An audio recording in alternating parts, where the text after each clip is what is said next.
Hello friends, मैं हूं KP Singh. आप देख रहे हैं मेरा चैनल सक्सेस विद केपी। आज की क्लास में हम लोग यूनिट डिजिट का पार्ट 2 पढ़ने वाले हैं। इकाई का अंक पार्ट 2 यानी भाग 2। तो देखिए, पहले भाग में हम लोग नो चेंज तक पढ़ चुके थे, जिसमें हम लोगों ने पढ़ा था कि 0, 1, 5 और 6 ये जो अंक होते हैं ये नो चेंज होते हैं। नो चेंज यानी कि कोई परिवर्तन नहीं।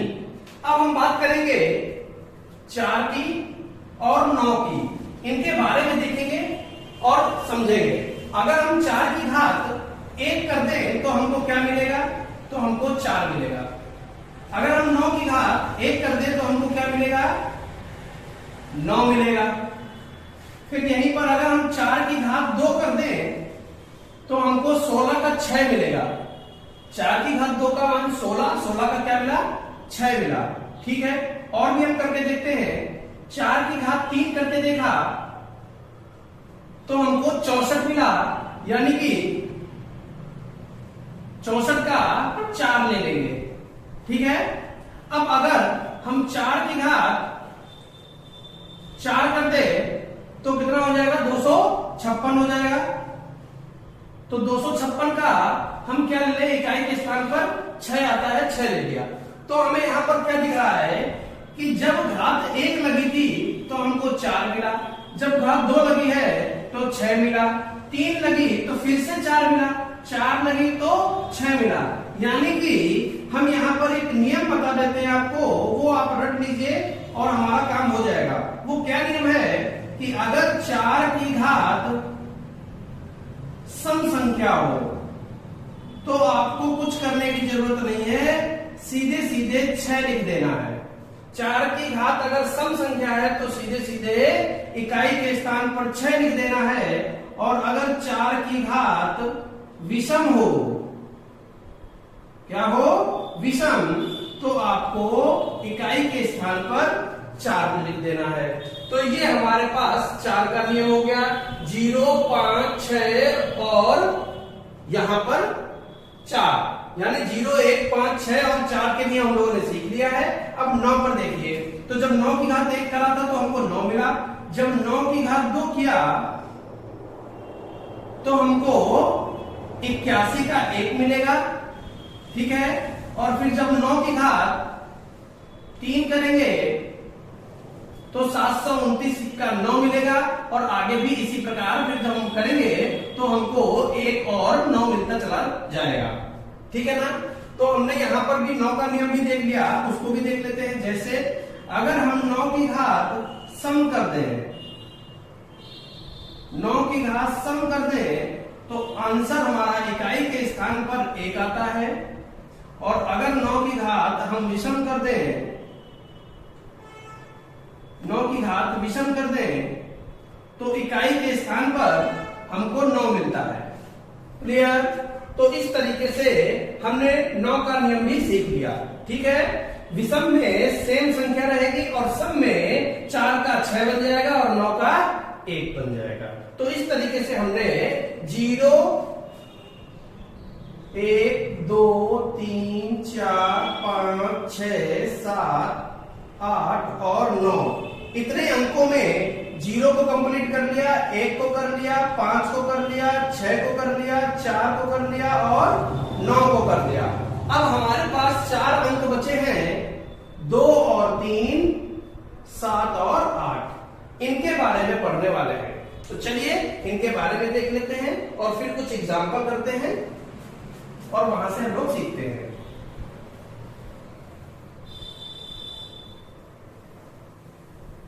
तो देखिए, हम यहां पर आपको दिखा रहे हैं कि अगर 2 की घात 1 कर दें तो मान कितना आता है? 2 आता है।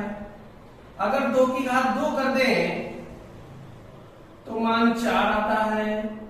2 की घात 3 कर दें तो 8 आता है। 2 की घात 4 कर दें तो 16 आता है। और 2 की घात 5 कर दें तो 32 आता है। अब देखिए, 2, 4, 8, 6 आने के बाद बाद इकाई के स्थान पर फिर से 2 आ गया और 2 तो एक बार आ चुका है, यानी यहां से फिर से रिपीट होने लगता है। ठीक है ना? तो हमने क्या देखा कि घात 4 करने पर हमको रिपीटेशन नहीं मिलता है, नंबर बदलते हुए आ रहे हैं। चलिए, तो हम फिर यहाँ पर 3 पर आ जाते हैं, क्योंकि 3 को भी पढ़ना है। तो 3 की घात 1 किया तो हमको 3 मिला, 3 की घात 2 किया तो हमको 9 मिला, 3 की घात 3 करी तो हमको 27 प्राप्त हुआ।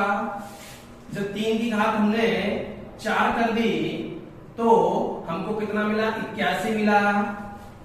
और जब 3 की घात 5 कर दी तो हमको 243 मिला। अब 243 मिलने के बाद हमने क्या देखा कि पहले इकाई के स्थान पर 3 मिला, 9 मिला, 7 मिला, 1 मिला और फिर हमको 3 मिल गया, यानी फिर से हमारा क्या होने लगा? यहां से रिपीट होने लगा। तो हम कह सकते हैं कि 3 की घात में भी 4 तक घात लगाने पर संख्या बदल बदल कर आती है। ठीक है? ऐसे ही आप 7 और 8 को देखेंगे, 7 और 8 को देखेंगे तो उसमें भी सेम यही कंडीशन लगती है कि 4 तक घातें जो होती हैं वो हमारी बदल बदल कर आने पर उनके मान बदल बदल कर आते हैं इकाई के स्थान पर, लेकिन 4 के ऊपर बढ़ते हैं तो हमको संख्या रिपीट होती हुई दिख जाती है। तो हम क्या करेंगे? इसके लिए हमारे पास एक नियम है, उस नियम को सीखेंगे। सबसे पहले यहां पर देखिए, नियम हम आपको बताते हैं। तो किसके लिए ये नियम है? 2, 3, 7 और 8। 2, 3, 7, 8 पर अगर घात लगी हो तो इकाई का अंक हम कैसे बताएंगे उसको समझिए। जैसे अगर हमारे पास कहीं पर लिखा हुआ है 112 और 112 की घात लिखा हुआ है 542। ठीक है? आपसे कोई कहे कि इकाई का अंक बताइए, तो हमने क्या देखा कि यहाँ पर इकाई के स्थान पर 2 है, तो इकाई के स्थान पर 2 है तो ये वाला नियम लगेगा। और ये नियम है क्या? यही तो बताने जा रहे हैं। इस नियम में हम लोग घात को 4 से भाग कर लेते हैं। अब आप कहेंगे 4 से भाग क्यों करेंगे? अभी हमने आपको बताया था कि 4 तक घातें जो है लगाने पर उनके मान चेंज होते रहते हैं, इसलिए हम लोग 4 से ही भाग करेंगे। अब 4 से भाग करने के बाद हम यहाँ पर ये देखेंगे कि इस घात को जब हम 4 से भाग करेंगे तो हमारे पास शेष फल क्या बचेगा? शेष फल। ठीक है? अगर शेष फल हमारे पास 1 बचे, 2 बचे, 3 बचे या 0 बचे, ठीक है? 4 शेषफल नहीं बचेगा, जिससे भाग करते हो शेषफल सदैव उससे छोटा ही रहता है। तो यहां पर शेषफल या तो 1 बचेगा, 2 बचेगा, 3 बचेगा या 0 बचेगा। ठीक है? अगर शेषफल 1 बचे तो घात में हम 1 लगाएंगे, अगर शेषफल 2 बचे तो घात में 2 लगाएंगे, अगर शेषफल 3 बचे तो घात में 3 लगाएंगे, और अगर शेषफल कुछ भी ना बचे तो घात में हम 4 लगाएंगे। बस इतना ही आपको याद रखना है। ठीक है? तो चलिए इसको भाग करते हैं। अब 4 से भाग करने से पहले 4 से कटने का नियम आपको यहाँ पर मालूम होना चाहिए। तो हम नोट में यहां लिख देते हैं 4 से कटने का नियम। तो 4 से कटने का नियम क्या है हमारे पास? यदि संख्या के इकाई और तिहाई के अंक से बनी संख्या 4 से पूरी कटे तो संख्या भी 4 से कटेगी। ठीक है? अब ये तो हमने यहाँ पर नोट लिख दिया है, इसको हम यहाँ पर समझा भी देते हैं। जैसे हमारे पास लिखा हुआ है 5841 और आपसे कोई पूछे क्या ये संख्या 4 से कट रही है, तो आपको पूरी संख्या देखने की जरूरत नहीं है, सिर्फ इकाई और दहाई के अंक को ले लीजिए। ले लिया, आपको क्या मिला? इकाई दहाई को लेकर 41 मिला। जब आपने देखा कि 41 को हम 4 से काटेंगे तो क्या 41 4 से कटेगा? नहीं कटेगा, नहीं कटेगा, यानी ये पूरी संख्या 4 से नहीं कटेगी। हमें पूरी संख्या चेक करने की जरूरत नहीं है, ठीक है। तो ये 4 से कटने का नियम है। अब यहाँ पर आपको यहाँ से एक चीज और समझ लेनी है कि जब 4 से कटने का नियम ही यही है कि हमें इकाई और दहाई की संख्या को ही चेक करना है, तो यहाँ पर पूरी संख्या को काटने की जरूरत नहीं है, सिर्फ इकाई और दहाई को ही देखिए और 4 से काटिए। तो जब हम 4 से 42 को काटेंगे तो 4 दामा 40, शेषफल हमारा कितना बचेगा? शेषफल हमारा 2 बचेगा। शेषफल कितना बचेगा? 2 बचेगा। देखिए 542 को नहीं काटना है, सिर्फ 42 को काट लीजिए, आपका काम हो जाएगा, ठीक है। अगर आप 542 को भी काटेंगे तो भी आंसर वही आएगा, लेकिन ये शॉर्ट है, थोड़ा जल्दी लग जाएगा। तो 42 को काट लिया 4 से, तो हमारे पास शेषफल कितना बचा? 2 बचा। तो इस 2 पर घात 2 लगा देंगे, तो 2 पर घात 2 लगा देंगे तो कितना आ जाएगा? इकाई का अंक 4 आ जाएगा। इस तरीके से हम लोग इसको बता सकते हैं कि इकाई का अंक कितना आएगा, ठीक है। इसके और एग्जाम्पल लेते हैं फटाफट से और फिर हम आपको बताते चलते हैं। लगभग 7-8 एग्जाम्पल लेंगे और ये आपका कंप्लीट हो जाएगा। चलिए, तो देखिए, अगर हमने यहां पर लिया 237 की घात 1235 और हम आपसे कहें कि बताइए इकाई का अंक कितना आएगा, तो आपको क्या करना है? सबसे पहले यहाँ पर इकाई का अंक देखना है, कितना है हमारे पास? 7 है। तो यही रूल लगेगा जो हम यहाँ पर बता रहे थे, यानी 4 से काटना पड़ेगा। और 4 से काटने के लिए आपको पूरी संख्या को काटने की जरूरत नहीं है, सिर्फ इसको काटेंगे तो 4 8 32 होता है। कितना होता है? 4 8 32 होता है। और लिखा कितना है? 35 लिखा हुआ है। तो शेषफल कितना बच गया? शेषफल हमारे पास 3 बचा। अब यही शेषफल उठा के हम कहा ले आएंगे? इस 7 की घात लगा देंगे, तो 7 की घात 3 लगा देंगे तो 7 7 49 7 343 होता है। यानी फाइनल आंसर इकाई का अंक हमारा कितना आ गया? 3 आ गया। क्लियर है? तो इस तरीके से हम लोग इस एग्जाम्पल को लगा सकते हैं। अगला एग्जाम्पल देखते हैं।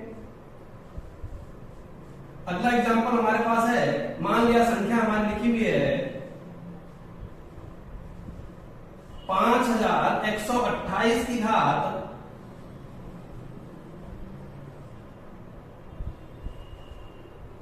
74,723 और हमसे कह दे कि इसका इकाई का अंक बताइए।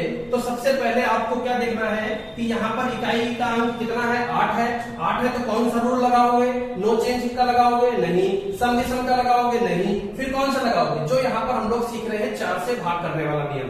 तो 4 से भाग करने के लिए इस घात को हम 4 से भाग करेंगे, लेकिन सिर्फ आखिरी के 2 अंक ही करके काम बना लेंगे। तो हमने जब यहाँ 4 से भाग किया तो हमारे पास 4 पंचे 20 होता है। कितना होता है? 20 होता है। 23 में से 20 घटा दिया तो शेषफल हमारा कितना बचा? 3। यही शेषफल उठाकर हम कहा ले आएंगे? इस 8 के ऊपर लगा देंगे। 8 के ऊपर लगा देंगे 3, तो 8 की घात 3 88 64 512 होता है। तो यहाँ पर 512 लिख दिया, यानी शेष हमारा इकाई का अंक कितना आ गया? 2 आ गया। ठीक है। ऐसे अगर पूरा पूरा कट रहा हो एग्जाम्पल ले लेते हैं। एक एग्जाम्पल हमने लिया कि 5 4 3 7 की घात 1144। हमारे पास लिखा हुआ है 5437 की घात 1144 और इसको हम भाग करेंगे किससे? 4 से भाग करेंगे शेषफल को, क्योंकि 7 है यहाँ पर, इसलिए हम लोग भाग वाला ही नियम लगाएंगे। तो 4 से तो भाग करेंगे तो 11 चौक 44 होता है। पूरा पूरा कट गया तो शेषफल हमारे पास कितना बचा? 0 बचा। और अभी हमने आपको बताया था कि जब शेषफल हमारे पास 0 बचेगा तब हम क्या करेंगे? तब हम इस 7 की घात कितनी लगा देंगे? 4 लगा देंगे। 0 मत लगा दीजिएगा। जब भी शेषफल 0 बचे तो घात 4 लगानी है। शेषफल 1 बचे तो घात 1 लगानी है। बता चुके हैं, फिर से बता देते हैं। जब शेषफल 1 बचे तो घात 1 लगानी है। शेषफल 2 बचे तो घात 2 लगानी है। शेषफल 3 बचे तो घात 3 लगानी है। और शेषफल 0 बचे तो घात 4 लगानी है। क्लियर? ठीक है। तो अब यहाँ पर शेषफल हमारे पास कितना बचा है? 0। तो घात कितनी लगाएंगे? 4 लगाएंगे। तो देखिए 7 7 49 और फिर 7 7 49 दो भागों में तोड़ लिया। कैसे? 7 का वर्ग एक बार लिख लिया, 7 का वर्ग एक बार लिख लिया। ऐसे भी आप कर सकते हो। और फिर हम लोग 49 की ना गुणा करके 9 की गुणा कर लेंगे, 9 में 81 का एक हमारा शेष, यानी कि हमारे पास जो इकाई का अंक आ गया वो कितना आ गया है, 1 आ गया है। तो इस तरीके से हम लोग ये नियम सीख चुके होंगे। उम्मीद करते हैं कि आपको जो भी बताया गया है वो आप सीखते होंगे। बहुत ज्यादा एग्जाम्पल देने की जरूरत नहीं है, क्यों? क्योंकि जब हम इसका प्रैक्टिस करवाएंगे तो वहां पर आपको ये सारे क्वेश्चन मिल जाएंगे। ठीक है, अब हम लोग बात कर लेते हैं फैक्टोरियल की। चलिए, तो एक बार हम लोग इसको रिवाइज करके फैक्टोरियल की बात करेंगे। फटाफट से देखिए जल्दी से रिवाइज कर लेते हैं विद इन सेकंड में। तो अगर हमको इकाई के स्थान पर 0 मिले तो नो चेंज है, तो हम 0 का 0 लिख देंगे। अगर हमको 1 मिले तो 1 का 1 लिख देंगे, नो चेंज है। अगर हमको 2 मिले तो हम क्या करेंगे, घात को 4 से भाग करेंगे।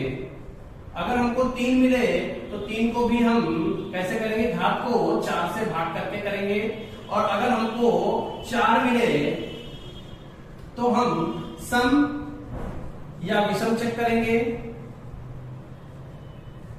अगर हमको 5 मिले तो 5 का 5 लिख देंगे, नो चेंज है। अगर हमको 6 मिले तो 6 का 6 लिख देंगे, नो चेंज है। अगर हमको 7 मिले तो हम यहां पर क्या करेंगे, घात को 4 से भाग करेंगे। अगर हमको 8 मिले तो भी हम क्या करेंगे, घात को 4 से भाग करेंगे। और अगर हमको 9 मिले तो हम क्या करेंगे, सम या विषम चेक करेंगे। ठीक है, और फिर हम अपना इकाई का अंक बताएंगे। और ये कहां के नियम हमने बताए हैं, जब किसी संख्या के ऊपर घात लगी हो और उसका इकाई का अंक पूछे तब ये नियम हम यहाँ पर लगाएंगे। ठीक है ना। तो इस तरीके से हम लोगों ने ये पहला कॉन्सेप्ट लगभग कंप्लीट कर लिया है। अब कुछ एग्जामों में हमारे फैक्टोरियल से रिलेटेड क्वेश्चन पूछे जाते हैं, तो उनके बारे में जानकारी ले लेते हैं। तो चलिए फैक्टोरियल के बारे में जानकारी ले लेंगे। तो देखिए, जैसे हमारे पास कहीं पर लिखा हुआ है फैक्टोरियल n, तो फैक्टोरियल n इसका मान क्या होता है, तो देखिए हमें क्या करना है, जो भी संख्या यहाँ लिखी होती है उसके गुणनखंड यानी उसके गुणे को उसको गुणे में लिखते चले जाना है। ठीक है, और कब तक लिखते चले जाना है, जब तक वो 1 ना बन जाए। जैसे हमने यहाँ पर n लिखा तो n के बाद क्या आएगा, n-1 यानी n से 1 कम कर देंगे। फिर क्या करेंगे, n-2, फिर क्या करेंगे, n-3। और ये कहानी कब तक चलाएंगे, जब तक वो हमारा 4, 3, 2, 1 ना बन जाए।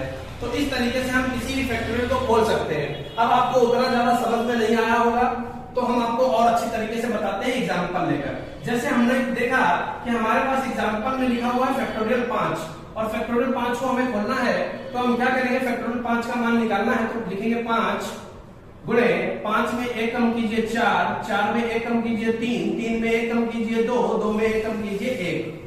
ठीक है, और इनकी गुणा कर लेनी है। तो इनकी गुणा करेंगे तो कितना करेंगे, देखिए ध्यान से, 5 गुणे 4, 5 चक्कू 20, 20 तिया 60 और 60 दूनी 120 से कम 120। तो ये फैक्टोरियल 5 का हमारा मान आ गया। तो इसी के बारे में हम लोग यहाँ पर पढ़ने वाले हैं, कुछ कॉन्सेप्ट है उसको सीखेंगे। तो अब हम लोग यहाँ पर जानेंगे, देखिए जैसे हमने लिखा फैक्टोरियल 1, तो आप इसको याद कर लीजिए। क्या फैक्टोरियल 1 में इकाई का अंक 1 होगा, फैक्टोरियल 2 में इकाई का अंक 2 होगा। ठीक है, कैसे ये भी बता देते हैं। जैसे फैक्टोरियल 1 को खोलेंगे तो 1 आ जाएगा। ठीक है, तो ये तो हमारा आ गया। फैक्टोरियल 2 को खोलेंगे तो 2 गुणे 1 यानी 2 1 कम 2, तो इकाई का अंक कितना आया, 2 आया। यहाँ इकाई का अंक कितना आया, 1 आया।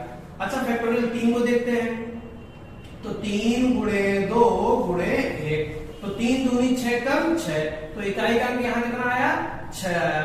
अच्छा फैक्टोरियल 4 को खोल लेते हैं, तो 4 गुणे 3 गुणे 2 गुणे 1। क्लियर। अब हमने क्या देखा कि 4 तिया 12 दूनी 24 एकम 24 यानी 24, तो इकाई का अंक कितना आ गया, 4 आ गया। यानी फैक्टोरियल 1 में इकाई का अंक 1, फैक्टोरियल 2 में इकाई का अंक 2, फैक्टोरियल 3 में इकाई का अंक 6 और फैक्टोरियल 4 में इकाई का अंक 4। अब फैक्टोरियल 5 देखने वाले हैं। देखिए ये इसीलिए पढ़ाया जा रहा है ताकि यहां से आपको समझ में आए। तो देखिए तुरंत लिखेंगे 5 गुणे 4 गुणे 3 गुणे 2 गुणे 1, ऐसा लिखेंगे। और फिर आपको हमने पहले ही बता दिया इकाई के अंक में कि अगर गुणे की श्रेणी चल रही हो गुणे की श्रेणी चल रही हो और 5 और सम संख्या मिल जाए, क्या मिल जाए, 5 गुणे सम संख्या मिल जाए, तो इकाई के स्थान पर कितना आता है, 0 आता है। तो यहां पर इकाई के स्थान पर कितना आ जाएगा, 0 आ जाएगा। अच्छा फैक्टोरियल 6 की बात कर लेते हैं। तो फैक्टोरियल 6 की हम बात करेंगे तो 6 गुणे 5 गुणे 4 गुणे 3 गुणे 2 गुणे 1। तो यहां पर देखिए 5 आपको मिला, सम संख्या मिली, 5 भी मिल गया, सम संख्या भी मिल गया, तो इकाई का कितना हो गया, 0 हो गया। यानी फैक्टोरियल 4 तक इकाई के अंक हमारे ये रहेंगे 1 2 6 4, और उसके बाद कोई भी फैक्टोरियल का मान हो, कितना भी बड़ा हो, उसके सभी इकाई के अंक, कितना भी फैक्टोरियल का मान हो, सबके इकाई के अंक हमारे क्या रहेंगे, 0 रहेंगे। तो इस तरीके से हम लोगों ने यहाँ पर एक छोटा सा कॉन्सेप्ट तैयार किया है, और इससे रिलेटेड क्वेश्चन और कुछ और कॉन्सेप्ट भी हम लोग और एग्जाम्पल कल की वीडियो में देखेंगे। तो आज की वीडियो में रखते हैं इतना ही। Thank you for watching. अगर मेरा बताया हुआ आपको अच्छा लगे तो प्लीज वीडियो को लाइक करें, और अगर चैनल पर नए हैं तो चैनल को सब्सक्राइब करें।